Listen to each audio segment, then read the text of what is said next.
O PVC, a gente estava conversando aqui no nossa pauta, nos bastidores, e a gente falava sobre o Dorival Júnior. Você tem um número que é impressionante dele, né?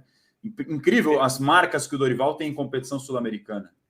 O Flamengo, ano passado, foi o 8º campeão invicto da história da Libertadores, né? Não tinha nenhum campeão invicto desde o Corinthians de 2012, e antes do Corinthians de 2012, Boca Juniors de 78. São 8 campeões invictos da Libertadores. Para ter uma ideia de como a Libertadores é difícil, porque na Champions League, Copa dos Campeões da Europa, são 13 campeões invictos, e na Libertadores, apenas 8. O Dorival Júnior foi campeão invicto no ano passado, mas ele foi mais do que isso. Ele é o único treinador da história das competições sul-americanas a disputar uma temporada inteira e ganhar todos os jogos. Porque na primeira fase ele era técnico do Ceará na Copa Sul-Americana.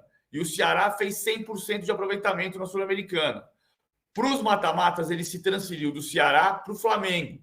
E o Flamengo ganhou todos os jogos do mata-mata. Os 2 das oitavas, os 2 das quartas, os 2 das semifinais e a decisão contra o Atlético Paranaense. Então, ele é o único homem da história das competições sul-americanas a vencer todas as partidas numa temporada. E, bom, não renovaram o contrato. Pois é. Depois de tudo isso, ele ainda teve essa mudança na comissão técnica do Flamengo. Sorte do São Paulo, PVC, que se classifica com o Dorival Júnior num jogo em que vence por 2-0 dentro do Morumbi o São Lourenço. Aquela previsão do panorama do São Lourenço estacionar o busão e jogar a bola para frente se confirmou. O São Paulo faz o gol com o Caleri no primeiro tempo para tirar do desafogo e na segunda etapa consegue o segundo de forma que me pareceu muito justa pela atuação que teve e principalmente pela postura do São Lourenço, que era esperada, mas quase nunca quis jogar futebol, exceção a uma boa bola na trave do Perrito Barrios. O que você achou dessa classificação do São Paulo, PV? O São Paulo, o Dorival chamou atenção para uma coisa ontem que também é outro fator importantíssimo. A defesa do São Paulo está muito sólida. E na Sul-Americana tomou um gol só, que foi o gol lá em Buenos Aires. Só um gol sofrido. Ontem tomou uma bola na trave, mas o São Paulo mandou no jogo o jogo inteiro. O Rodrigo Nestor foi o melhor jogador em campo. O Rodrigo Nestor se entende no Morumbi que ele não tem a capacidade de ser o meia central. Por isso que no mês passado a gente falava que o São Paulo procurava um meia que fosse para o São Paulo, que o Rafael Veiga é para o Palmeiras. Então se trouxe o Rames Rodrigues, porque se entende que o Rames pela característica, vamos ver se vai funcionar, tem essa condição de fazer o jogo andar e de oferecer gols e assistências. E o Nestor, por ser muito franzino, o Nestor vem por dentro, ele fica muito preso entre os volantes. Então, ele está fazendo uma função diferente. O Nestor joga como ponta esquerda, mas ele é um ponta meia, um meia ponta. Ele sai da ponta para dentro. E quem usa o corredor esquerdo como ponta é o Caio Paulista. Ontem ele foi o dono do jogo. Foi o melhor jogador da partida. E o São Paulo mereceu classificar. E agora vamos ver contra o Flamengo. Se o São Paulo vai com força máxima, acho que vai poupar alguns jogadores.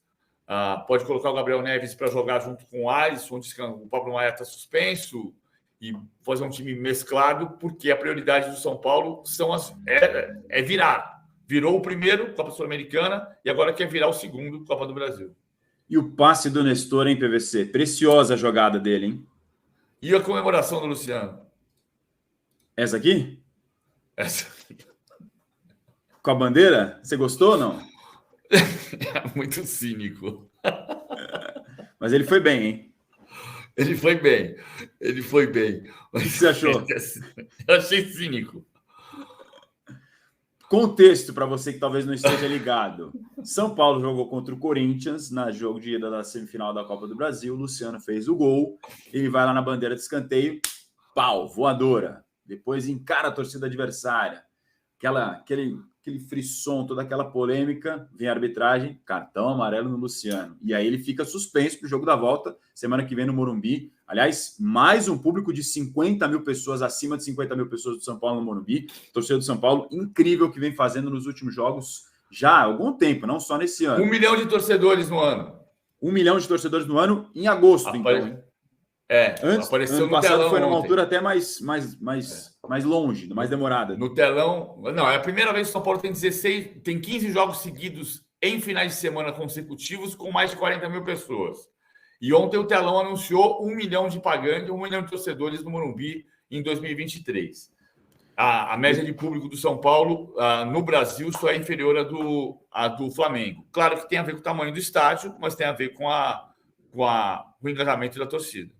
Sem dúvida nenhuma. O São Paulo até tem usado essas faixas, né? O mais popular, porque tem ingressos mais acessíveis e, nesse sentido, o torcedor tem mais possibilidade de ir ao Morumbi, que é um estádio que oferece diferentes setores de acordo com as camadas da sociedade. Mas voltando na história do Luciano, toma o cartão pelo chute na bandeira lá contra o Corinthians, suspense, aí fica aquele todo bafafá, e aí outras pessoas chutaram a bandeira, teve o Veiga chutando a bandeira no Galo, depois outro chute na bandeira durante os últimos dias do Pavão no mesmo Morumbi, onde o Pavão também é punido, no qual o Luciano também reclama, que ele falou que não era para tomar cartão lá atrás, mas aí quando o Pavão faz o Morumbi, ele e o Rafinha, que também na entrevista falando que não tinha que ter cartão, reclamam, claro, se eles foram punidos, eles vão reclamar, e aí quando ele faz o gol ontem, nessa jogadaça do Nestor que a gente acabou de falar, o passe muito bem feito, o Luciano se joga na bola, e ele vai na bandeira e mete esse cinismo, PVC.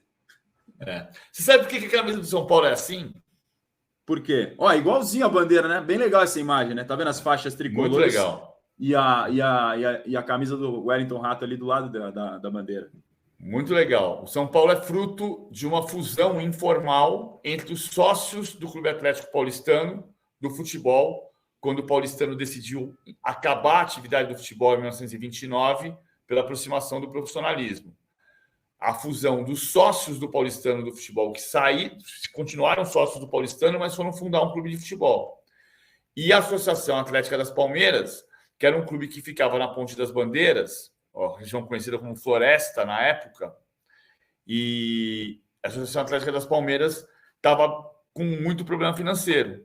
Então você juntou os sócios endinheirados do Paulistano, do Jardim América, com a Associação Atlética das Palmeiras, que estava perto de falir.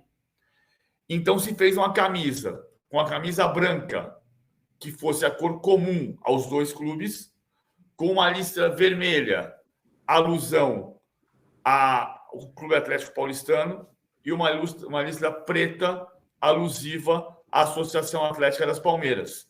E o São Paulo foi jogar no velho campo da Floresta, que onde até pouco tempo atrás era o Clube de Regatas Tietê. Em 1935, o São Paulo, perto de falir, se fundiu com o Clube de Regatas Tietê e virou Clube de Regatas Tietê. E o São Paulo foi refundado com a mesma camisa, a mesma história, o mesmo escudo, e o Clube de Regatas Tietê ficou lá, no velho campo da Floresta. O São Paulo foi jogar na Rua da Monta. Fusão desses clubes geraram o São Paulo, então, lá atrás. Histórias da cultura do nosso futebol com PVC, a enciclopédia do All Sport.